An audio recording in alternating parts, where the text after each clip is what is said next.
Բարև ձեզ, սիրելիներս, մենք դες հետ շարունակում ենք քննարկել Շիբետ Բհագավատամը եւ այս պահին ուսումնասիրում ենք 3-րդ երկի 10-րդ գլուխը, որտեղ Տեր Բրահման սկսել է իր արարչագործության մասը։ Ես ամեն անգամ ստիպված եմ լինում հիշեցնել, կներեք կրկնողության համար, որ ուրեմն արիացիները իրենք խորը համոզմունք ունեն, որ նյութական աշխարհի հոգեբանական այսպես կառուցվածքի համար պատասխանատու են կենդանի էակները։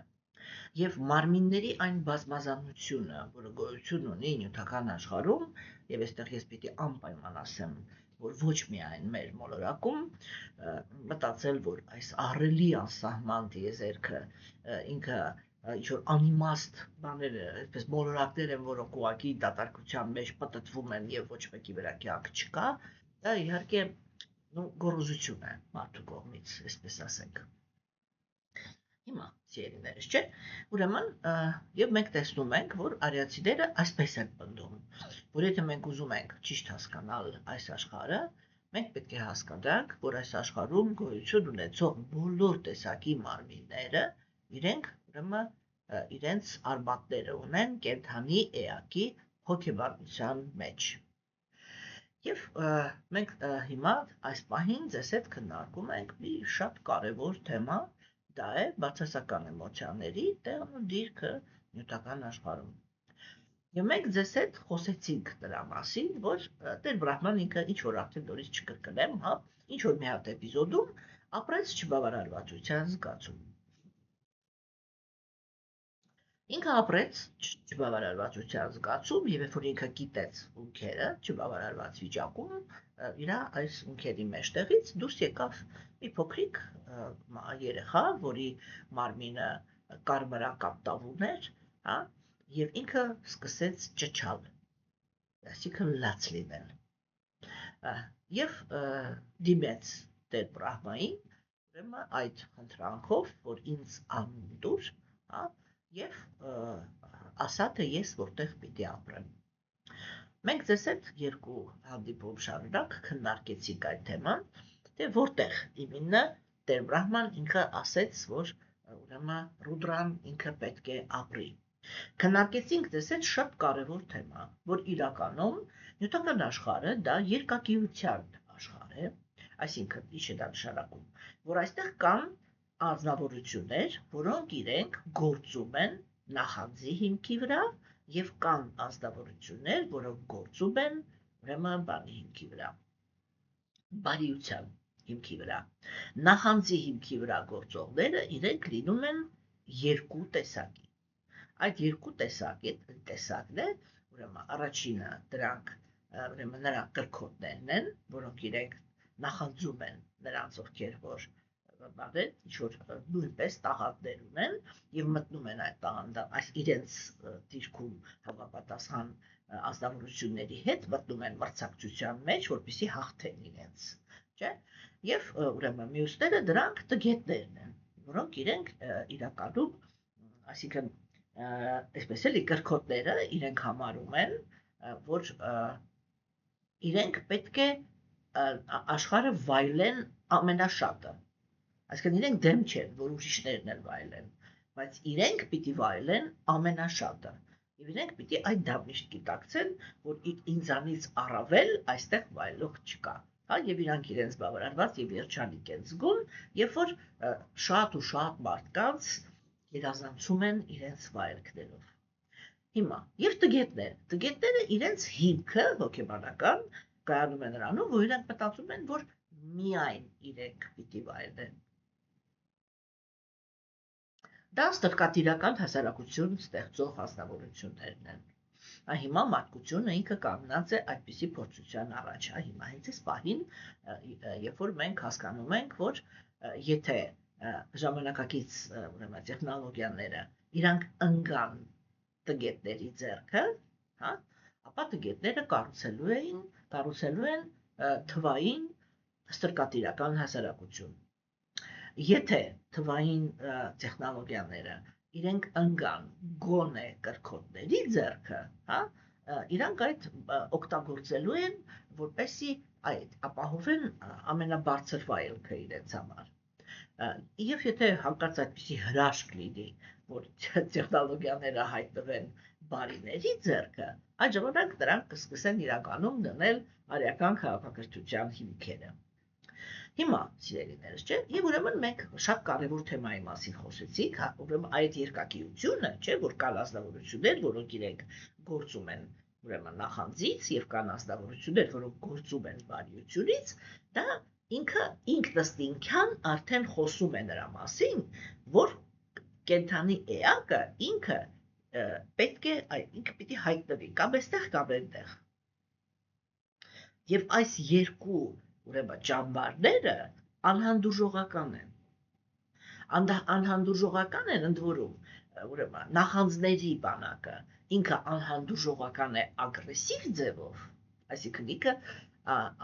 բաները նախանձները իրենք միշտ ոչնչացնում են առաքինիներին։ Իրենք իրենց մեջ առաքինություն չունեն, որովհետև հոգու մաքրագործման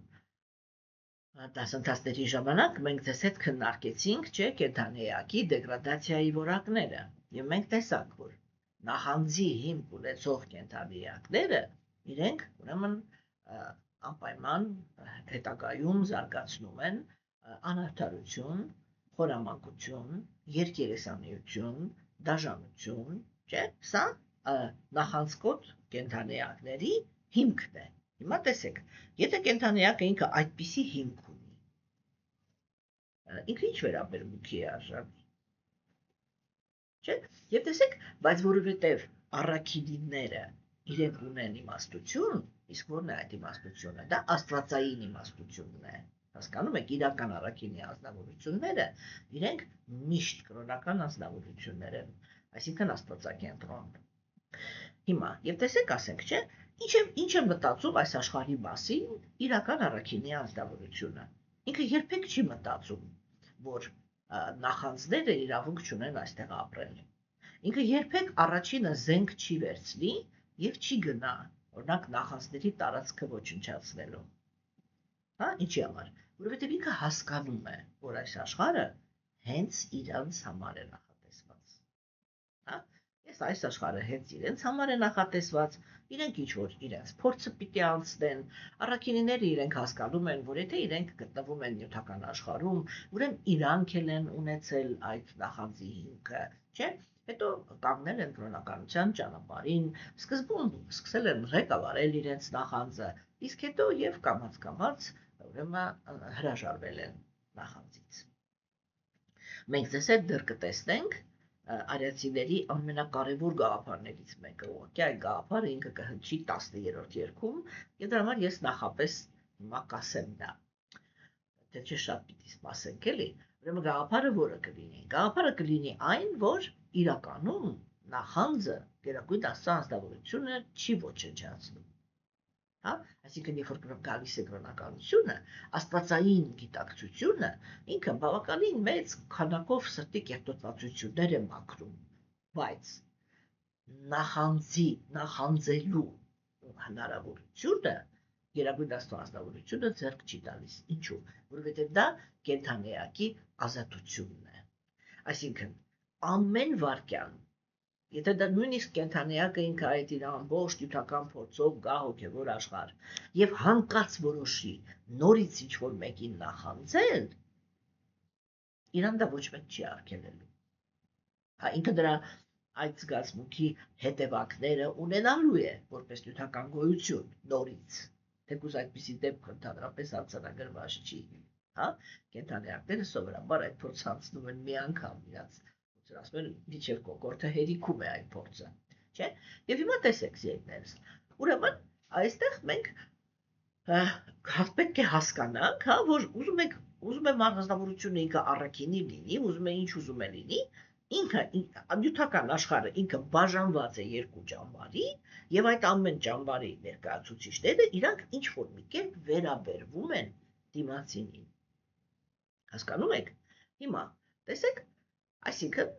եւ հոգևոր մարդու համար, չէ, դա արտահայտվում է այսպես, որ ինքը անհանդուրժողական է վերաբերվում իր մեջ հայտնաբերած բոլոր տեսակի արատներին։ Մենք արդեն 100 անգամ քննարկել ենք, որ արաբների հետ աշխատանքը ինքը առաջին հերթին սկսվում է 4 սկզբունքներից։ Այսինքն, երբ որ անձնավորությունը ինքը ընդունում է բուսակերություն, հրաժարվում է ուրեմն բոլոր տեսակի ինտոքսիկացիաներից, հա, ուրեմն չի խաղում ոչ մի տեսակի ազարտ խաղեր, այսինքն, երբ որ ինքը պիտի կուտակածը ռիսկի դնի, չէ, կորցնելու վտանգի տակ դնի, ուրեմն չի բանանում, ասեք, եւ ազատ սեռական կյանքից է հրաժարվում, դնելով այդ կյանքը գերագույն ազնվորության կողմից առաջադրված բարոյականության դաշտ, չէ, բարոյականության դաշտում սեռական կյանքի հիմքը, հա, առաջին հերթին, այսպես առաջին հերթին, ինչ որ պիտի անի իմին աստվածամեժության դարաշրջանի անձնավորությունը, ինքը պետք է իր սեռական կյանք մտցնի հարգանք դիմացինի հանդեպ, հա, ինչու համար, որովհետև պետք է հասկանալ, որ այո, իհարկե, նյութական աշխարհում կան տգիտության գոյավիճակի մեջ ապրող կենդանիակներ, եւ դա իրենց ընտրությունն է, այսինքն իրենք այդ համերը ունեն, իրենք այդ բաները, այդ ձգտումները ունեն, հա, եւ իրենց համար, այո, դա բացարձակ նորմալ է, որ իրանք կարող են բացարձակ անհարգալից վարվել իրար հետ, այդտեղ ոչ մի խնդիր չկա, իրենք անում են, հետո իրենք ստանում են, նույնը վերաբերվում է, ասենք, կրքոտներին, չէ, եւ ասենք մենք տեսնում ենք, որ կրքոտ կամ տգետ անձնավորությունները, ես կակաս վերջին անգամ հոգում մաքրագործման պրոցեսների մեջ ասեցի, չէ, որ ինձ համար դա ամենաանհեթեթ պահանջն է, երբ որ ժամանակակից տղամարդը ինքը կարող է կնոջից, որին բերում է տուն որպես կին, չէ, իսկ սովորաբար ընտանիք կազմելու համար պետք է որ խելամիտ տղամարդը ընտրի բարոյական կնոջ, չէ, հիմա տեսեք, եւ ինքը պահանջ է դնում, որպեսզի կինը լինի ուրիշ տղամարդկանց հետ բարոյական, իսկ իր հետ լինի անբարոյական, հասկանում եք, եւ այդ խեղճ կանայք ընկերն են դուր չեն կարողանում հասկանալ вообще, թե իրանք հիմա ինչ են, իրանք ինչ պիտի դառնան, որն է կնոջ մաքրությունը, որն է կնոջ անբարոյականությունը, այս են, չէ, խառնաշփոթ են ստեղծել եւ դրա մեջ ապրում են։ Մենք տեսնում ենք, որ այո, ժամանակավոր վայելք այդ ամեն ինչը իհարկե պատճառում է։ Կախված համերից, եթե մարդը ինքը այդպիսի հակումներ ունի, ուրեմն համապատասխանել դա է, չէ՞։ Բայց եթե մարդը ինքը իր մեջ ընդհանրապես որևիցե առաքինության հակում ունի, հիմա այսպես ասեմ, աստվածամեժության դարաշրջանում կենդանիակը ինքը կարող է հայտնվել իրավիճակների մեջ, չէ՞, որտեղ իր մաքրության հանդեպ մաքրությունը, բանը ցկտումը կներեք, ուրեմն հայտնվի այսպես վտանգի տակ, որովհետև շրջապատում բոլորը ազատ կյանքի են ցկտում, հասկանում եք, չէ՞, եւ տեսեք ասեք, այդ տեսանկյունից, չէ՞, մենք կարող ենք ասենք տեսնել, որ անձնավորությունը ինքը ի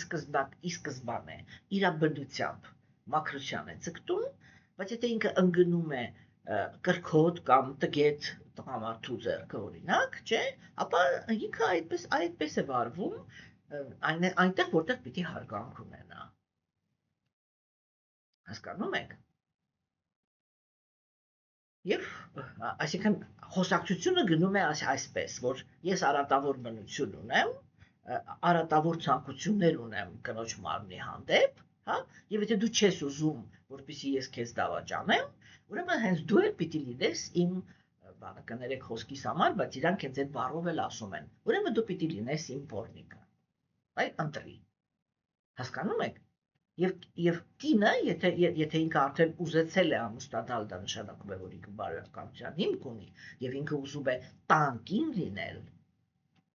իսկ դրանից պահանջվում է, որ հավատարմությունը հնարավոր է միայն այն դեպքում, երբ որ այն պորնիկությունը, որը ես պիտի փողոցում մանգայի, ես գտնեմ քո մեջ։ Հասկանում եք, եւ այո, իհարկե, եւ մարդը ինքը սկսում է դառնալ իրական հոգեվոր մարդ, եւ որ ինքը այդ ամբողջ 4 բաները կարգավորում է։ Այսինքն, ընդունելով բանը բուսակերությունը, ազնվորությունը ինքը միանգամից շատ խիստ փակում է իր մեջ, բռնություն գործելու հակումը։ Հասկանում եք, մսակեր բարի չի լինում, դա իլյուզիա է, իլյուզիա, որովհետև մարդը իր մեջ պարունակում է այդ դաժանությունը, որ կարող է ինչ-որ մեկի վիզը պոկել և իր արյունը խմել, ինչ բարության մասին է խոսքը, ինքը մնում է այդ ազնվորությունը, հասկանում եք, և դրա համար Պրաբհուպադը, որ ինքը առաջարկել է, արիացիները, որոնք իրենք առաջարկել են այդ 4 սկզբունքը, չէ, իրանք ասում են, այդ 4 սկզբունքը, երբ որ ընդունում եք, շատ մարդիկ կան, որ իրանք մտածում են, որ եթե իրանք այդ 4 սկզբունքը ընդունել են, ուրեմն իրանք արդեն հոգևոր են, ոչ, և նորից ոչ, արիացիները իրենք ասում են, այս 4 սկզբունքը անհրաժեշտ են նրա համար, որ դու ընդհանրապես իրավունք ունենաս, քեզ մարդ համարես, կենդանուց տարբեր։ Ինչ են ասում ժամանակակից գաղափարագիրները։ Իրենք ասում են, այո, իհարկե, մենք կենդանի ենք և ունենք կենդանական բնազդներ։ Եվ մեզանից որոշը ունեն գիշատիչի բնավորություն, հակումներ, իսկ որոշը ուղղակի կերակուր են մեր համար։ Հասկանում եք, և այդ մարդիկ են, չէ, որ մարդկային հասարակության մեջ լիքը տառապանք են բերում իրենց բնությամբ։ Եվ դրա համար այդ 4 սկզբունքները իրենք էսպես, առաջնային են ամենը, այդ պլինտուսից ցածր, պրոստը որ քեզ կարողանաս կենդանուց տարբեր համարել։ Չէ, հիմա, տեսեք ասեք, և ազնվորությունը, չէ, այդ երկակիության մեջ, որ կա սրանք և սրանք, չէ, Հիմա բաները, առաքինիները, իրանք հենված են հոգևոր գիտելիքի վրա։ Հոգևոր գիտելիքը իրանց օգնում է, որպեսզի իրանք հասկանան, թե նյութական աշխարհը ընդհանրապես ինչի համար է ստեղծված, ում համար։ Հասկանում եք, չէ՞։ Երբ որ ազնվորությունը, նորից եմ կրկնում, առաքինություն է ձեռք բերում, չէ՞, այդ առաքինության մեջ ինքը առաջին հերթին հասկանում է, որ եթե ինքը նյութական աշխարհում է, դա արդեն, այսպես ինքն իրան նշանակում է, որ ինքն էլ է, կամ հենց այս պահին նախանձ է, կամ եղել է նախանձ։ Հասկանում եք, չէ՞։ Եվ ինքը հասկանում է, թե այս աշխարհը ինքը ինչ է, դա ինքը ձեռք չի տալիս, ինքը դա այդ նախանձներով ուղղակի գնացեք առանձին պետություն ստեղծեք, առանձին տարածք ստեղծեք, եւ ինքը գերագույն աստվածանավորությունը, ինչպես մենք տեսանք, ինքը հենց տիեզերքի կառուցվածքը հենց այդպես էլ կառուցել է, առանձին ապրեք, դուք գնացեք ներքին մոլորակներ, որ ասում ենք ցածր, դա չի նշանակում վատ, հա, դուք գնացեք ցածր, այսինքն ինչ-որ ամենա ներքևում է տեղադրված, դուք ապրեք միջին մոլորակներում, իսկ դուք գնացեք դրախտային մոլորակներ, առանձին իրար հետ հանգիստ ապրեք, չէ, եւ մենք ձեզ դեռ Բհագավատամի էջերում կտեսնենք, որ արիացիները իրենք կնկարագրեն, որ հանգիստ ապրել չի ստացվում։ Ինչի չի ստացվում։ Որովհետև ագրեսիվ կենդանիակները, նախանձ կենդանիակները, իրենք չեն կարողանում հանդուրժել առաքինիների հիմա այսպես երջանկության երանգը։ Սա շատ կարևոր է, որ մենք հասկանանք։ Արիացիները Բհագավատամում և Պուրանաներում նկարագրում են, որ ցածր մոլորակներում կան մոլորակներ, որտեղ նախանձները ապրում են ահռելի տնտեսական զարգացման պայմաններում։ Հասկանում եք, հա? Եվ ուրեմն այդ ահռելի տնտեսական զարգացման պայմանները, չէ՞, թվում է, որ նախանձելու բան չկա։ Մեկ-մեկ դեմոնների քաղաքակրթությունը ինքը նկարագրվում է որպես ավելի ծաղկուն քաղաքակրթություն, քան դրախտային մոլորակներում։ Շոկային գաղափար է, չէ՞, բայց արիացիները իրենք այդպես են պնդում։ Եվ մենք դա պիտի փորձենք այդ գաղափարները հասկանանք, ուղղակի դա մի քիչ ավելի ուշ է, հիմա թեման ուրիշ է։ Հասկանում եք, չէ՞։ Այսինքն մենք պիտի հասկանանք, որ եւ նախանձները, եւ առաքինիները իրենք կարողանում են ստեղծել բարգավաճ հասարակություն, հա, եւ օրինակ ասենք Ռամայանայում, հա, երբ որ նկարագրվում է դեմոն Ռավանայի կայսրությունը, լանկան, այդտեղ գիտեք ոնց է, այն ինչի մասին, որ հիմա երազում է ամեն մի մարդ, այդ լանկայում կար։ Անասելի հարուստ երկիր, հա, զգայական վայելքը թափած ոնց ուզում ես վայելի, ինչ ուզում ես վայելի, ոնց ուզում ես արա։ Հասկանում եք, բայց միևնույնն է, Ռավանան ինքը ցանկություն ունեցավ Լաքշմիին գողանա Սիտային։ Սիտան ինքը ով է։ Ինքը բարգավաճման աստվածուհին է։ Ունենալով բարգավաճություն, ինքը գողացավ այն բարգավաճության մարմնավորմանը, որը նախատեսված էր հոգևոր դաշտի համար։ Իսկ սա նշանակում է, որ ինչ-որ մի հատ սպეციფիկ երանգ կա առաքինիների երջանկության մեջ։ Հասկանում եք, եւ այո, նախանձները միշտ ոչնչացնում են առաքինիների երջանկությունը։ Այսպես հայերվարի ասած, որ մխկտա իրանք էլ տեսնեն, ասած ովանան։ Հասկանում եք, դա իրանց ուրախություններից մեկն է։ Հիմա, եւ այսինքն գաղափարը կայանում է նրանում, որ աշխարհը ինքը երկակի է, եւ եթե նույնիսկ կենթանիակը ինքը կանգնում է առաքինության ճանապարհին, չէ, նախանձները ինչ որ վերաբերմունքի են արժանի։ Հասկանում եք, ոչ թե ագրեսիայի են արժանի, այլ ինչ որ վերաբերմունքի։ Արիացիների մոտեցումը ինքը կայանում էր այսպես, որ եթե հասարակության մեջ հայտնվեց նախանձը, իրան պետք է անմիջապես վերցնել ուշադրության կենտրոնի մեջ։ Այսպես միանգամից պիտի վերցնել, որտեղ դա վտանգ է։ Նախանձը ինքը սկսելու է ավիրել առաքինիների կյանքը։ Իսկ արիացիները սկզբունքորեն էին համարում, դա իրենց կարգախոսն էր, որ հենց առաքինիներն են, որ արժանի են երջանկության։ Հասկանում եք, տեսեք, երբ որ դարաշրջանը ինքը աստվածամեջների է, կարգախոսը ուղղակի հակառակն է։ Հենց արատավորներն են, որ արժանի են երջանկության։ Իսկ առաքինիները պիտի բոլոր սֆերաներում ճնշված ապրեն։ Չէ՞։ Եվ տեսեք, օրինակ, մենք կարող ենք ունենալ այդպիսի իրականություն, չէ՞, որ ասենք, մարդը ինքը կարող է կարմիր դիպլոմով ավարտի բանը, ասենք, համալսարան, ստանա շատ բարձր կրթություն, լինի շատ կրթված, այսպես էլի, չափավոր տաղանդավոր եւ այլն, չէ՞։ Եվ այսպես էլի, եւ մտածում ես, որ այդ մարդը ինքը եսի մինչերի պիտի հասնի, բայց որովհետեւ ինքը առաքինի է, եւ դա նշանակում է, որ ինքը չանգ կարիերայի համար պայքարել չգիտի, մեկ էլ նայում ես, տեսնում ես, չէ՞ մի հատ արատավոր կարիերիստ եկավ, որ ինքը ասում են դրոյշնիկ էր, հա, եկավ այդ անձնավորությունը անցավ, ոտի տակ տվեց եւ դարձավ, օրինակ չգիտեմ, այդ հիմնարկի վարիչը։ Հասկանում եք։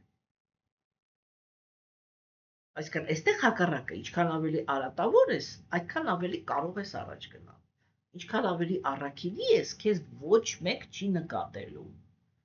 Հասկանում եք, եւ սա տեղի ունենի նույնիսկ բանում, ասեք, հոգևոր դաշտում։ Ես այդպիսի փորձ եմ ունեցել։ Կար մի անձնավորություն, որը ինքը հոգևոր տեսանկյունից շատ խորը անձնավորություն էր։ Շատ խորը եւ բայց եւ համապատասխան, որովհետեւ խորը հոգևոր մարդ էր, շատ համեստ էր։ Ես տարիներ շարունակ, ինչ որ մի հատ այդ հոգևոր կազմակերպության մեջ, տարիներ շարունակ պայքարել եմ, որ այդ անձնավորությունը ինքը ըստ իր որակավորման ընդունված լինի։ Ընդཐུպ մինչև հոգևոր ուսուցչի հետ կռիվ արել դրա համար։ Հասկանում եք։ Եվ դուք գիտեք, ես այդ անձնավորությունից ինչ նախադասություն եմ լսել մի անգամ, ու դրանից հետո ես անմիջապես բոլոր տեսակի գործողությունները կանգնացրել եմ, որտեղ հասկացել եմ ինչի հետ գործ ունեմ, չէ՞։ Տեսեք, այդ մարդը ինքը ասեց, ասեք այսպես նայում ես ամբողջ այդ կազմակերպության մեջ այսպես հոգևոր կարիերիստների շարան է, որ ամեն մեկը այսպես կոկորտ կկրծի տեղի համար։ Ասպես այս մարդը ինքը հոգևոր որակավորում ունի։ Ինչու ես մարդը զաբարտում էլի։ Որն է պատճառը։ Հա։ Ու այդ մարդը ինքը ինձ ասեց այս կլասիկ դեմոկրատական այդ մրցակցության դաշտի հոգեբանություն ունեցող մարդու տեսանկյունից։ Հա։ Ինքը ասեց, դե եթե ինքը ինչ-որ մի բան է իրենից ներկայացնում,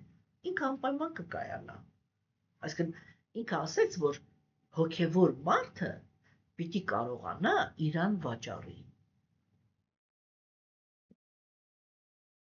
Այնտեղ լուրջ մտածեք էլի, սա ինչ աբսուրդ գաղափար է։ Հասկանում եք, այսինքն մենք պիտի հասկանանք, թե այո, որ գյուտական աշխարհը ինքը ունի երկու ճամբար, ու պիտի հասկանանք, թե այս ճամբարում ովքեր են, այն ճամբարում ովքեր են, եւ այս ճամբարը ոնց է սրան վերաբերվում, իսկ սա ոնց է սրան վերաբերվում։ Եվ փորձը ցույց է տալիս, որ այդ դեմոնական, այսինքն այդ բաների նախանձների ճամբարը ինքը միշտ գալիս է վնաս տալու հոգևոր ուրեմն ճամբարի մարդկանց, եթե այդ ճամբարը կա։ Հիմա ես միշտ շեշտում եմ դա, որ աստվածաբեժության դարաշրջանում չկա իրական հոգևոր դաշտ։ Ուղղակի չկա։ Հասկանում եք։ Ես հույսով եմ, որ այն գիտելիքը, որը մենք տեսել ուսումնասիրում ենք, դուք կամաց համոզվում եք, որ այս բարձրությունից, երբ որ քննարկում եք, չկա իրական հոգևոր դաշտ, չկա, կա կրոնական աղանդների ծաղկուն, նյութապես ծաղկուն վիճակ, որտեղ բարձրերը ճնշում են ցածրերին, ոչ մի բան։ Հասկանում եք, սիրելիներս, չէ՞։ Եվ հիմա տեսեք, ասեք, եւ նորից եմ կրկնում, այդ առաքինիների դաշտի ձևավորված երջանկությունը ինքը ինչ-որ մի հատ սպეციფიկ նյուանս ունի, որին նախանձները միշտ նախանձում են։ Եվ այստեղ այդ երկու դաշտերի միջև, այսինքն հոգևոր դաշտը կամ առաքինիների դաշտը, ինքը ասում է, այսա իմ դաշտն է, այստեղ մի մոտեցի։ Գնա այնտեղ դու ինձանից դուրս, ինչ ուզում ես արա։ Սա նյութական աշխարհ է բոլորի համար։ Սա իմ տեղն է։ Իմ մեջ չխցկվես։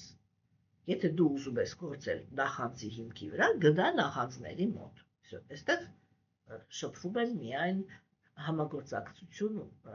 համագործակցության համաձայն կենդանի էակները, որոնք ընդունում են Աստծո կողմից առաջադրված բարոյականության օրենքները։ Հա, եւ այս հասարակության մեջ բարձր դիրք կարող են ունենալ միայն եւ միայն ամենաառաքինիները, այլ ոչ թե կարիերիստները։ Այսինքն ներքին հիմքը եսի միջ։ Իսկ նախանձները իրենք ասում են ոչ, այս աշխարհը ինքը մենակ մեր համար է եւ մենք ձեզ ասեղ խրելու տեղ չենք տալու, ինչպես ասում էր Դուրյոթանը։ Այս հոգեբանությունը մենք պիտի հասկանանք, բայց դրա հետ մեկտեղ, թե այստեղ ինչ է, ես ինչի համար եմ սա քննարկում, որտեղ մենք պիտի տեսնենք, չէ, որ հոգեվոր մարդը ինչ որ կետ կա, որ ինքն էլ իրավունք ունի ջղայնանա։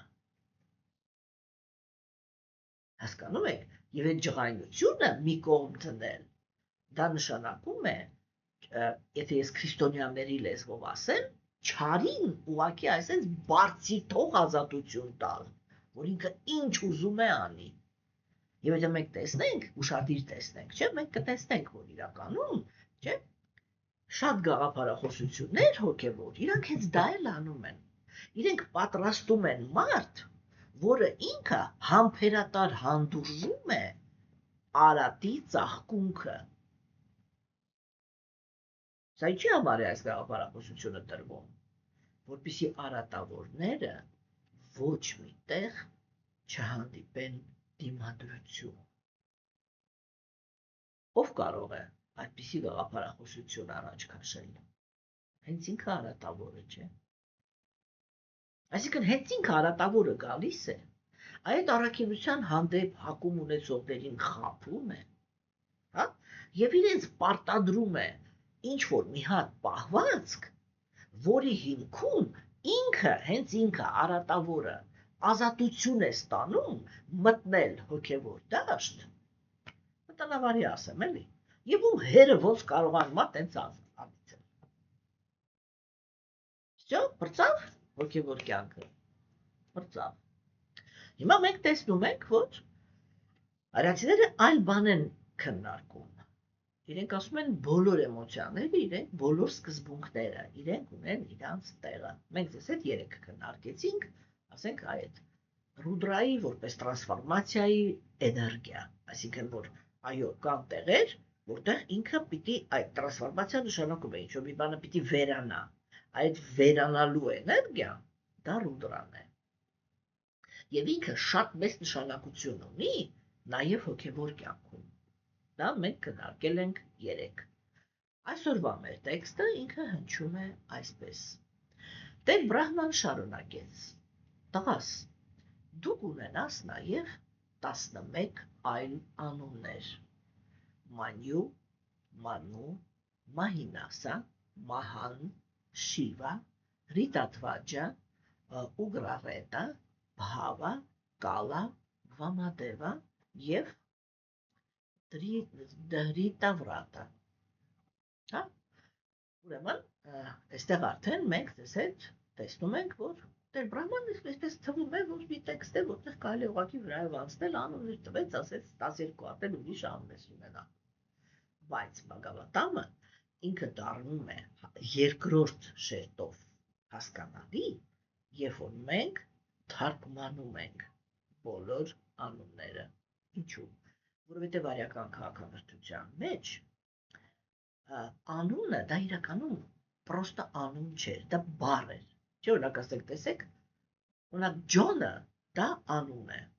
որը ոչինչ չի նշանակում։ Չէ՞։ Բայց արևիկը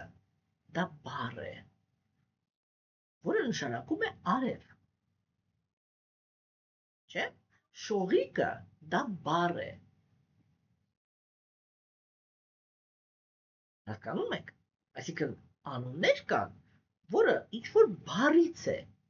Ինչու է դա կարևոր, որովհետև հներում մարդուն անուն էին տալիս համապատասխան իր գլխավոր որակի։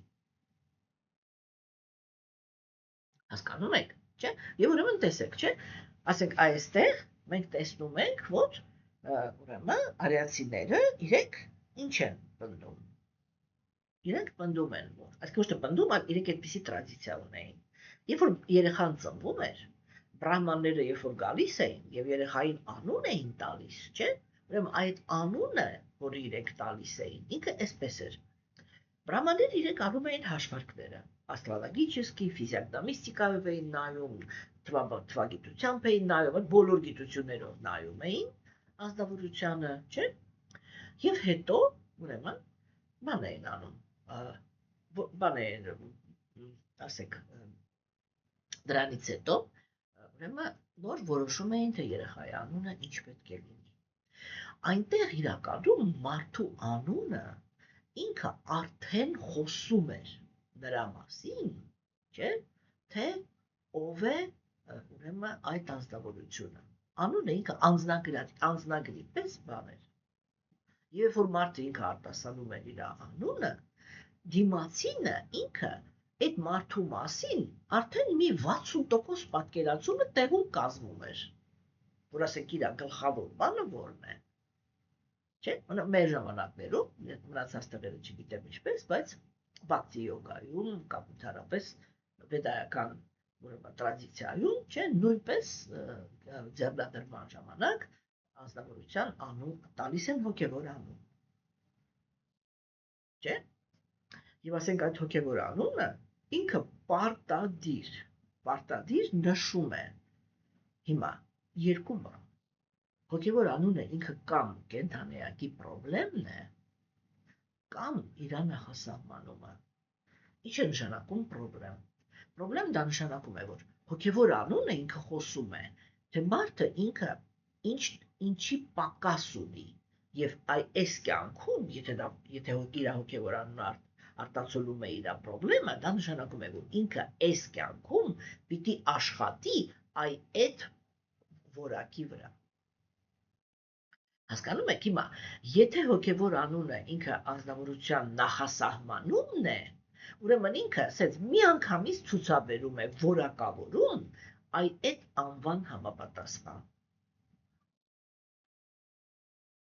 Հասկանում եք։ Չէ՞։ Ուրեմն եւ դրա համար շատ կարևոր է թե անձնավորության հոգևոր անունը ինչ է։ Չէ՞, օրինակ իմ հոգևոր անունը բակտի յոգայի մեջ ինքը Արչի է։ Մենք դեռ 4-րդ երգում կանցնենք այդ հերոսուհու, ուրեմն բանը դուք կտեսնեք թե դա ով էր ընդհանրապես, չէ՞, բայց դա կոնկրետ այդ անձնավորությունն էր, բայց ինքը անունը նշանակում է լույսի շող։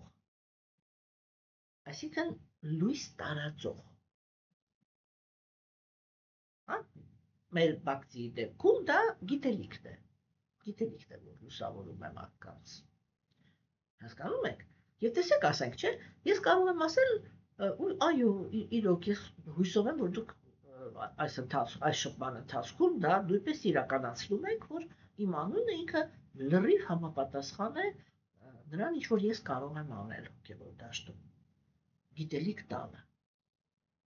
Եվ ես անկեղծ ասեմ, որ երբ որ այդ հոսքերը իրենք հանկարծ կանգնում են իմ մեջ, ես կամ պիտի գրեմ, կամ պիտի խոսամ Աստծո մասին։ Եթե հանկարծ դա կանգնում է, ես ինձ զգում եմ այն միջև կոկորդս ճահիճի մեջ, այսա կխեղդվեմ։ Հասկանում եք։ Որովհետև այո, արևի սկզբունքը ինքը միշտ դա է, որ ինքը պիտի միշտ բաժանող լինի։ Եվ իմ մոտ դա իրոք այդպես էլ աշխատում է։ Եթե ես հանկարծ բաժանելու process-ը կանգնացնում եմ, ոչ բանի չնայելով, որ ասում են անշահախնդիր, լրիվ միևնույն է, թե ես դրա դիմաց որտեղից ինչ կստանամ։ Հասկանում եք։ Չէ՞։ Եվ ասեք, եթե ես այդ բաժանելու process-ը կանգնացնեմ, ոնց սկսես ինքդ քո մեջ քեզի այրել։ Անգնում եմ այդպիսի process-ի մեջ։ Հասկանում եք։ Եվ անունը ինքը արտացոլում է, կամ ասենք ինքը Արչիի կերպարը, դա այն անձնավորություններ, իրականություններով եկան արիական քաղաքակրթության մեջ հայտնվեցին, հա, որպեսզի վերականգնեն բարոյականության դաշտը, որտեղ հանկարծ արիական քաղաքակրթությունը ինքը զբոյ տվեց, հա, բան եղավ էլի, ինչ-որ մի հատ հիմար սիտուացիա ստացվեց, երբ որ արիական քաղաքակրթության մեջ արքաների ընտանիքում ծնվեց ինչ-որ մի հատ այլանդակություն, հա, եւ այդ այլանդակությանը խնդրեցին, որ ինքը դաշտից դուրս գա, մենք դա մանրամասների հիմա պատմությունը չեմ ուզում պատմեմ, չէ, եւ եկավ Պրիթուն եւ իր կինը Արչին, եւ իրանք վերականգնեցին արիական քաղաքակրթության բոլոր կանոնները հասարակության մեջ, եւ հասարակությունը նորից դարձավ պաշտպանված ծառայքիների իրական կրոնական եւ այլն եւ այլն։ Եվ ասեք, տեսեք, ես հենց դա էլ անում եմ, չէ՞ հիմա։ Ես բան եմ անում էլի, պրավազգլաշаю, ասկա ես փոխանցում եմ, չէ, իրական կրոնականության դաշտի ստանդարտները։ Դա ինքը համընկնում է, չէ։ Այսինքն, նույնպես կարող եմ ասել, որ Փառք Աստծո իմ բախտը բերել է, իմ անունը ինքը իմ նախասահմանումն է։ Որովհետև այսինքն դա նշանակում է, որ անցյալ կյանքից կա կուտակված բան, որը կարող է արդեն ծառայել որպես նախասահմանում։ Եթե անունը ինքը կենթանիակի խնդիրն է, դա նշանակում է, որ այդ կյանքում ինքը իր նախասահմանումն է կուտակելը։ Այդ թեմայի մեջ կուտակել փորձ, կուտակել հմտություն, հա, եւ այդ հմտությունը, որը ինքը կկուտակի այս կյանքում, հաջորդ կյանքում արդեն իր անունը կլինի իր նախասահմանումը։ Հասկանում եք, այսպիսի բաներ կան։ Հիմա սիրելիներս, կամ ասենք հենց այս կյանքում, երբ որ ինքը հասնում է հոգևոր հասունության, իր հոգևոր անունը կարող է փոխվի։ Հիմա սիրելիներս, չէ՞։ Ուրեմն այսքան բանը ինչի համար եմ խոսում, որտեղ Տեր Բրահման ինքը հիմա ասեց 12 անուն, որտեղ այդ ամեն մի անունը ինքը ինչ որ բան է նշանակում։ Եվ հիմա մենք տեսեք կփորձենք այդ անունները ուրեմն քննարկել։ Այսինքն Երբ որ այստեղ այս անունները իրանք թվարկվեցին, սա ուղղակի անունների բան չէր էլի, սպիսակ ցուցակ չէր։ Այսինքն ամեն մի անունը ինքը իրանով բացահայտում է Ռուդրայի կամ ուրեմն հոգեբանական կամ տիեզերական կամ հոգևոր բանը բնությունը, որը Ռուդրան ինքը կարող է իր մեջ ունենալ, չէ՞։ Այսինքն այս անուններով Տեր Բրահման ինքը մեզ ցույց է տալիս, չէ՞, թե այդ ավիրող բանը ավիրող սկզբունքը ինքը ինչ գծերով կարող է գնալ այս նյութական աշխարհում, հա, եւ այդ թե ինչպես կարող է ավիրող սկզբունքը ինքը դառնալ տրանսֆորմացիայի սկզբունք, այսինքն նորը որ ինքը ոչնչանա, որտեղը նորը գա, չէ՞։ Հասկանում եք, ինչպես օրինակ ասենք, մենք կարող ենք այրել հին ծառը եւ մոխիրը ինքը հանդիսանում է լավ բարարտանյութ, որպեսզի ստեղծվի նոր բույսեր, հա, եւ այս անունները իրանք այդ քարտեզն են։ Հիմա առաջի անունը, որը թվարկեց Տեր Բրահման, դա Մանյու անունն է։ Մանյու անունը, ուրեմն հիմքը դա ման խոսքն է, որը ինքը նշանակում է մտածել, բանանել, переживать։ Ну, переживать էլի հայերեն չգիտեմ, հա, այսինքն ներքին բան էլի, ներքին գրգռվածություն ունենալ, ներքին ակտիվություն։ Բայց վեդայական կամ արիացիների կողմից այս անունը ինքը շատ հաճախ օգտագործվում է որպես ջղայնություն, կատաղություն, երբ որ մարդը ինքը իրան էսում էսպես արդեն ջղայնությունից էփվում է, այսինքն սա այսպես բարձր կետ, բարձր արտահայտում ունեցող ջղայնության բառն է, հա, այսինքն սա ինքը բան է, էլի ոնց որ այդ ներքին պայթյունն է, չէ՞, որ մարդը ինքը ասեց հանգիստ նստած էր, ինչ որ բան է լսում, դա իր ասեց կամաց ջղայնացնում է, ինքը ներսից պայթեց, չէ՞, այդի մանյունն է, հա, այսինքն այստեղ մենք հասկանում ենք, որ ջղայնությունը պիտի հասկացվի ոչ թե որպես ինչ-որ մի հատ արտաքին էմոցիա, հա, այլ ինքը պետք է քննարկվի որպես ներքինից գիտակցության որոշակի էներգիա, որը ինքը երբ որ կուտակված այսպես դուրս է գալի մարդու մեջ, չէ, իրա մեջ միանում է, ոնց ասեմ, իրա ավիրելու հզորությունը, դե ինքը ինչքան հզորություն ունի ավիրելու, այսա մանյուն է։ Հաջորդ անունը, որը տրվեց, դա մանուն էր։ Ուրեմն նորից, ման հիմքից, որը ինքը ուրեմն նշանակում է մտածել։ Եվ այս անվան ուրեմն բաները, նշանակություններն են, այո, մտածող, բանական, հա, մի ազնվորություն, որը ինքը բարձր գիտակցության կրող է, հա, եւ բան законодатель порядка,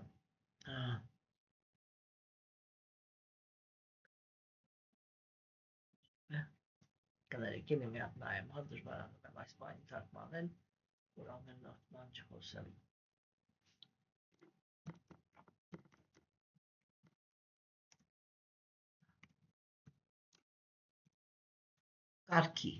Կարգի օրենսդիր, հա, ուրեմն այն մանուն դա կարգի օրենսդիր է։ Այսինքն սա շատ խորը իմաստ ունի, որ մանյոյի, այսինքն այդ ավիրելու էներգիայի կողքին Ռուդրան ունի նաև մանու անունը։ Այսինքն, որ ավիրոջ, ավիրիչ, ավիրող ուժը ինքը կապված է ոչ թե միայն կատաղության հետ, հա, բայց եւ կարող է լինել բանականության, հա, կարող է լինել բան էլի այդ կարգավորող, կարող է լինել ղեկավար, այսինքն Ռուդրան ինքը կարող է լինել ոչ թե միայն քաոսի հիմք, որտեղ ջղայնությունը ինքը քաոս է ստեղծում, չէ, ոչ թե միայն քաոսի հիմք, այլև կարգի, այսինքն դիսցիպլինայի, չէ, տեսեք ինքը ծայրահեղ կիրառում կարող է ունենալ էլի այդ ջղայնության կամ ավիրման էներգիա։ Ուրեմն հաջորդ անունն էր Մահինասա։ Մահինասա ինքը հիմնական խոսքը, այսինքն արմատը խոսքի դա մահաբառն է, որը նշանակում է մեծ, վիլիկի։ Այդ վիլիկի ոչ մի ձևի չեմ կարողանում հայերեն թարգմանել։ Չէ՞։ Հիմա եւ ուրեմն պոչիկը ինքը նաշա կամ նասա դա բանն է, ոչնչացումը։ Այսինքն մեծ ավիրողը։ Հա, այսինքն մենք տեսանք, որ ես սկզբից ասեցի, չէ, որ Ռուդրայի անունները իրանք բաժանվում են որպես ուրեմն բան հոգեբանական, տիեզերական եւ հոգեվոր բաներ, չէ, բաներ, արտահայտումներ։ Այստեղ մենք դες այդ տեսնում ենք, որ արդեն տիեզերական, Ռուդրայի տիեզերական ասպեկտի մասին է խոսքը, այսինքն ինքը մեծ ավիրողն է։ Հա, հիմա հաջորդը դա Մահան անունն էր, որը ինքը նույնպես մահաթ բառից է, այսինքն մեծ։ Բայց այստեղ ուրեմն շատ կարևոր է, որ երբ որ այստեղ է օգտագործվում մահան իմенно այդ բառով, չէ՞, այսինքն ոչ թե մահինասա, որը էլի մահատ, վիլիկի, բայց նասա ոչնչացնող, չէ՞, ապա այստեղ ինքը մահան բառը ինքը ուղղակի նշանակում է մեծ։ Եվ այստեղ եթե այնտեղ ինքը խոսվում էր մասշտաբի մասին, չէ՞, որ այդ տիեզերական ավիրող, այստեղ ինքը խոսում է ոչ թե ավիրման ուժի մասին, հա, այլ թե ինչքան մեծ մասշտաբ ունի իր ներկայությունը։ Այսինքն որ Ռուդրան դա ոչ թե ինչ-որ լոկալ, ինչ-որ մի փոքրիկ տեղ ունեցող էմոցիա է, հա, այլ ինքը ֆունդամենտալ, տիեզերքի մեջ ֆունդամենտալ սկզբունք է այդ արարը բանը, ավիրելը, հա, հիմա հաջորդ Ռուդրայի անունն է Շիվա։ Սա ամենատարածված անունն է Ռուդրայի եւ ինքը որպես Շիվա շատ ահռելի մեծ քանակությամբ երկրպագուներ ունի։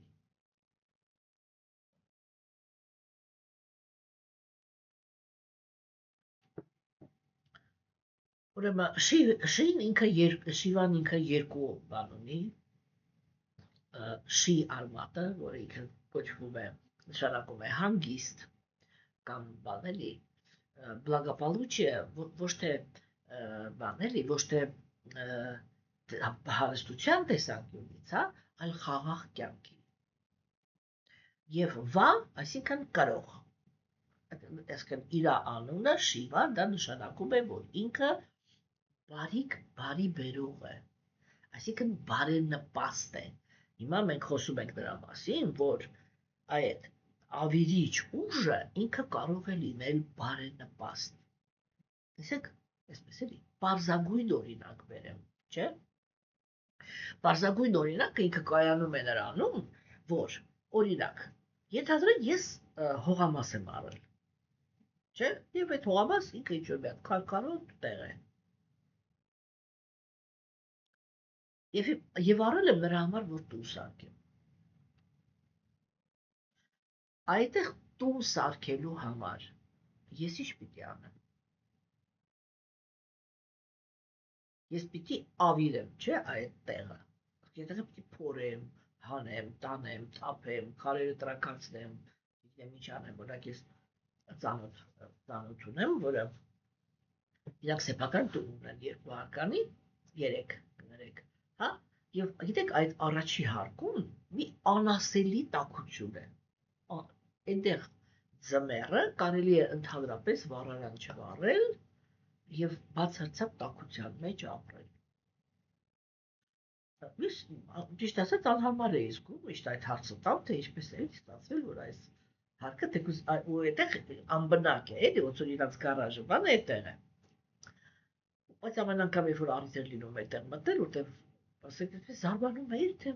ընդհանրապես ինչ տաքություն է։ Հետո պարզվեց, որ երբ որ իրենք այդ հողամասը փորել են, որպեսզի տուն սարքեն, չէ՞, եկել հասել են միայն այնպիսի մի հատ ահռելի ժայռի, որտեղ հնարավոր չէր ոչինչ անել։ Եվ իրանք այդ տունը ինքը դրված է այդ ժայռի վրա։ Այսինքն խոնավություն քաշող հող տան տակը չկա։ Քարե, ասես մոնոլիթ քարե, հասկանում եք։ Եվ դա ինքը այդպիսի տաքություն է ապահովում այդ տան մեջ։ Այդ առաջի հարկում։ Հա, ուրեմն տեսեք, այսինքն ես անպայման պիտի ինչ-որ մի բան ավիրեմ, չէ, որպեսզի կարողանամ սարքել։ Սրա մասին է խոսքը։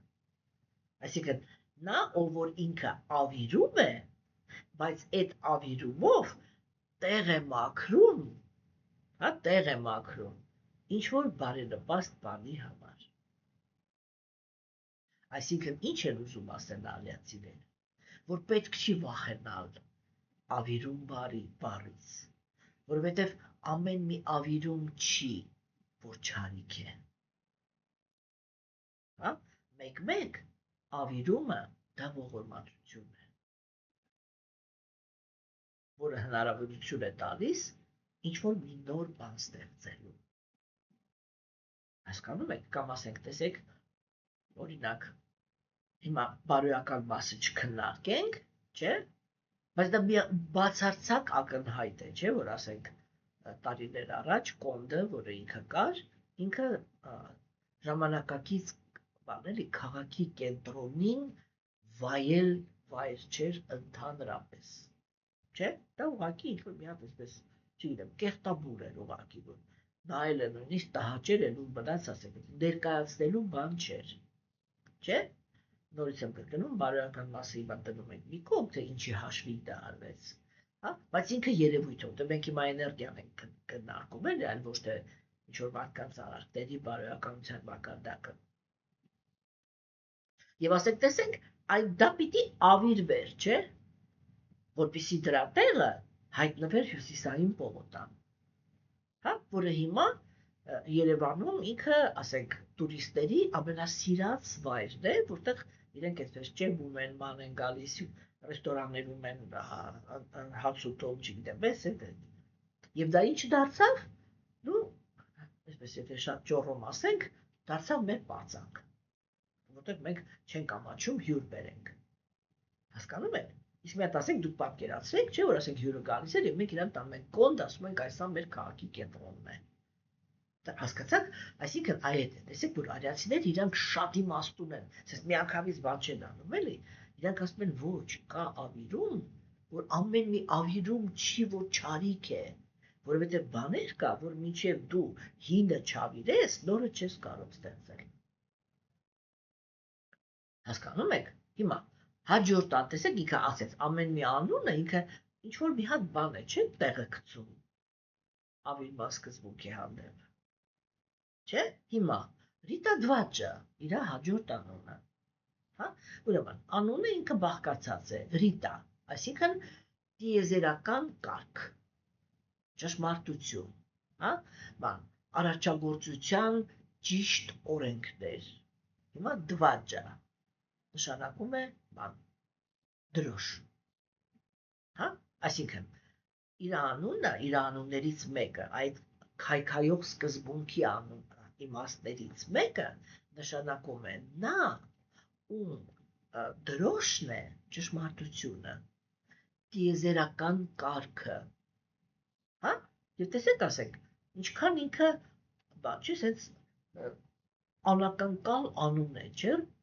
ասենք Ռուդրայի համար, որը ավիրող է, իսկ սա նշանակում է, որ, տեսեք, եթե են առաջի անունը, դրանից առաջ, չէ, բանը, Շիվան, ինքը խոսում էր նրա մասին, որ ամեն մի ավիրում չի, որ չարիք է, հա? Հիմա Ռիտա Դվաճը անունը խոսում է նրա մասին, որ ամեն մի ավիրում չի, որ քաոս է, հա? Որ շատ խորը իր իմաստերի մեջ ավիրումը ինքը տիեզերական ճշմարտության, տիեզերական կարգ ու կանոնը հաստատելու ինստրումենտներից մեկն է։ Տեսեք, ինչքան հասուն վերաբերմունք են, չէ՞ իրանք մեր մեջ ձևավորում հիմա ավիրման պրոցեսների հանդեպ, հա? Հաջորդ բանը, Ռուդրայի անունը, Ուգրարետա, հա? Այսինքն, ուգրա դա նշանակում է բան, գրոզնի, սարսափելի է, այսպես վախացնող, անսանձ, հա, որին հնարավոր չի սանձել։ Եվ ռետաս բառը ինքը նշանակում է սերմ, ասեք, ստեղծագործական էներգիա, կյանքի ուժ, հա? Այսինքն սա ինչի մասն է խոսքը։ Ինքը անունը նշանակում է նա, ով տիրապետում է ստեղծագործական ահռելի վախենալու ուժի, հա? Այսինքն սա արդեն տեսնում եք, որ այստեղ անվան մեջ նույնիսկ պարադոքս կա, չէ՞, որ Ռուդրան ինքը ոչ թե միայն կապված է այդ ավիրման պրոցեսների հետ, չէ՞, այլ ինքը իրականում այսպես ահռելի կյանքի ահռելի պոտենցիա է։ Այսինքն մենք տեսնում ենք, որ ավիրումը եւ ստեղծագործությունը դարձան իրար հետ կապված։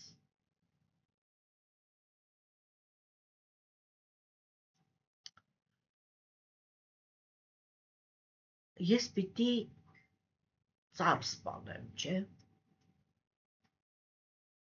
որ հետո կարողանամ սարքել այդ սեղանը, որի վրա հիմա դրված է իմ համակարգիչը։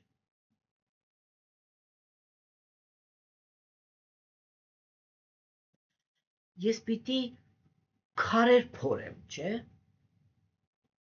որ հետո գտնեմ այն մետաղը, որից զարդ եմ հիմա կրում։ Հասկանում եք։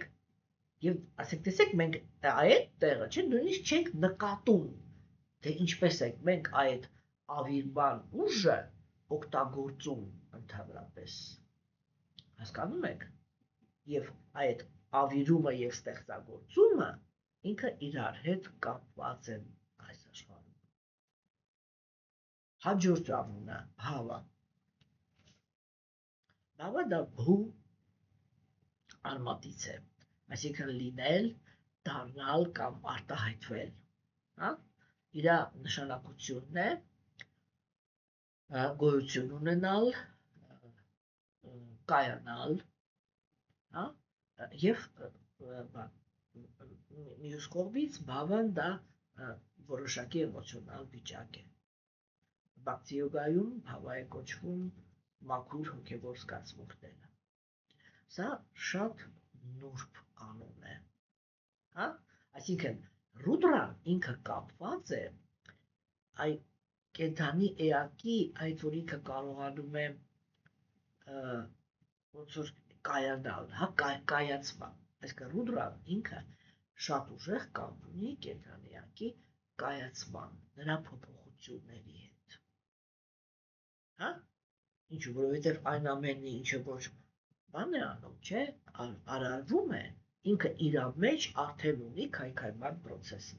Այսինքն իրականում կենդանիակը ինքը հենց այսինքն կենդանիակը ինքը հենց նյութական աշխարհում ծնվեց, ինքը միանգամից կապվեց Ռուդրայի հետ, որը սկսեց կամաց իրան մեծացնել եւ հետո ոչնչացնել։ Այդ ուժը մենք միշտ մեր մեջ կրում ենք, ոչ թե միայն մենք, բոլոր կենդանիակները։ Հաջորդ անունը 9-րդ դա Կալան է։ Սա Ռուդրայի ամենահզոր անուններից մեկն է, որովհետև ինքը մատնանշում է ժամանակը, իսկ երբ որ մատնանշում է ժամանակը, միշտ մատնանշում է մահը։ Այսինքն մահվան ժամանակը, հա, թե երբ է գալու մահվան պահը։ Եվ կալա անունը դա նշանակում է, որ հենց Ռուդրան է, որ ինքը կուլ է տալիս կենդանիակի գոյությունը։ Այսինքն արիացիները իրենք ժամանակը դիտարկում են որպես ավիրման սկզբունք։ Կալան է, որ, այսինքն ժամանակն է, որ ոչնչացնում է մարմինները, ոչնչացնում է քաղաքակրթություններ, ոչնչացնում է էմոցիաները ժամանակի ընթացքում, չէ, ոչնչացնում է դարաշրջաններ, ոչնչացնում է կենդանիակի կապվածությունները, եւ այլն, հա? Այսինքն Ռուդրան ինքը այստեղ ի հայտ է գալիս որպես անդարձելի բան, որովհետև ժամանակը դա այն գործոնն է, որը նյութական աշխարհում չես կարող վերադարձնել։ Հա, ինչպես եւ ավիրումը դա այն գործոնն է,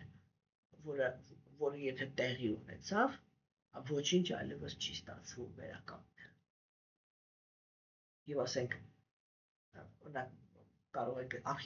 բանով չէ, արխեոլոգիայով կարող ենք դա որոշել, չէ, օրինակ ասենք քաղաքակրթություններ են վերացել, հայկականները նույնպես, որոնցից մնացել են պատեր, չէ, բայց որովհետև այնտեղ գործել է Ռուդրան, ինչքան էլ ուզում է այդ պատերը մնան, իրանք մնում են ընդհանրապես որպես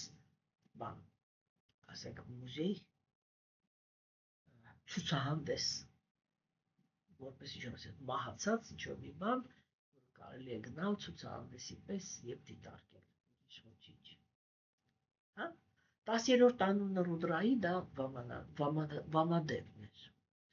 Վամա նշանակում է ձախ կամ գեղեցիկ, ճգնաղ, փափուկ, բան, անսովոր, հա? Դևա նշանակում է աստվածային։ Եվ այս նշանակությունը ինքը շատ այսպես բազմաշերտ է, որտեղ մի կողմից սա կարելի է թարգմանել որպես ձախակողմյան աստված, հեսա հետագա մի քիչ ուշ կխոսամ այդ մասին, հա, կամ կարելի է ասել ինչ-որ անսովոր աստված, հա, կամ ճգնաղ բան, աստվածային երևույթ։ Իրականում սա շատ կարևոր անուն է, որտեղ ինքը ցույց է տալիս հենց ինքը Ռուդրայի երկակիությունը։ Այսինքն, որ իրա մեջ կա ոչ միայն սարսափ, այլ իրա մեջ կա գեղեցկություն, իրա մեջ կարող է լինի հապկություն, գաղտնիք, հա, ինչ-որ հմայիչ բան կարող է լինի Ռուդրայի մեջ։ 11-րդ անունը ինքը Դրիտավրատա էր։ Առաջի անունը Ռուդրա է, չէ՞, եւ հիմա Դրիտավրատա։ Վերջի անունն է սա արդեն։ Դրիտավրատա, դրիտա ինքը նշանակում է բան էլի, այսպես ամուր պատժկա։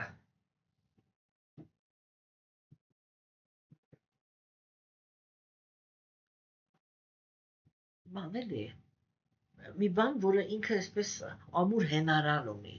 Վրատա նշանակում է երթում, հա, նշանակում է երթում, բան, ասեք, ուրեմն ճգնություն, դիսցիպլինա, հա, այսինքն Դրիտավրատա դա այն ազնվորությունն է, որը ինքը պահում է իր երթումները։ Եվ սա նշանակում է, որ Ռուդրան ինքը նաև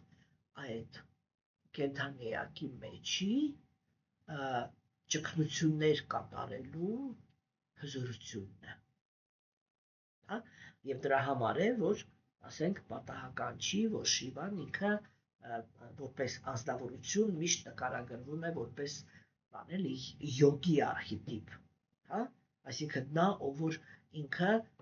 ունի ահռելի ավիրման հզորություն, չէ, եւ սա ինքը շատ հետաքրքիր բան է, չէ, որ ասենք Ռուդրան ինքը միշտ Շիվան ինքը միշտ նկարագրվում է որպես մեդիտացիայի մեջ նստած ազնվորություն, չէ, եւ այ ինչ է անում ինքը այդտեղ, այ իր ասպեկտներից մեկը կայանում է նրանում, որ ինքը կարողանում է այդ իր ճգնության ուժով, հա, ղեկավարել իր մեջի ավիրման հզորությունը։ Հասկանում եք։ Եվ այդ յոգերը իրենք այն մնացած ամեն ինչից բացի զբաղված են նաև դրանով։ Այսինքն, սիրելիներս, մենք ձեզ հետ տեսանք, որ այս ցուցակը ինքը հույսով եմ, որ ջարդփշուր արեց մեր պրիմիտիվ, ուրեմն պատկերացումները ընդհանրապես ջղայնության էներգիայի մասին կամ Շիվայի մասին, որպես ջղայնության աստծո։ Մենք տեսանք, որ այս անունը ինքը իր մեջ պարունակում է այսպես մի ամբողջ բան էլի, ծիածան ընդհանրապես, չէ, այսինքն այստեղ թվարկվեց այո ջղայնությունը, այո քայքայումը, բայց եւ ժամանակը, բայց եւ տիեզերական օրենքը, ճգնությունը, ներքին հզորությունը, տրանսֆորմացիայի կարողությունը, չէ, այսինքն բարիք բերելը ջղայնության միջոցով, այդ ավիրման, ոչ թե ջղայնության, այլ ավիրման միջոցով, չէ, որ սա ինքը կարող է լինել հիմք ստեղծագործական էներգիայի համար, սա նաև դիսցիպլինա է, հա, այսինքն սա գոյություն է եւ գոյության քայքայումն է միաժամանակ։ Եվ մենք այստեղից պիտի հասկանանք, որ Ռուդրան ինքը անասելի խորը հոգեբանական կերպար է, հա, եւ ուրեմն Ռուդրան ինքը նյութական աշխարհի այդ շարժման ուրեմն կարևորագույն հիմքերից մեկն է։ Եվ ես հույսով եմ, որ մեր այս փոքրիկ քննարկումը ինքը ձեզ կօգնի, որպեսզի դուք շտկեք պատկերացումները ավիրման սկզբունքի հետ կապված։ Իսկ այսօր այսքանը, սիրելիներս,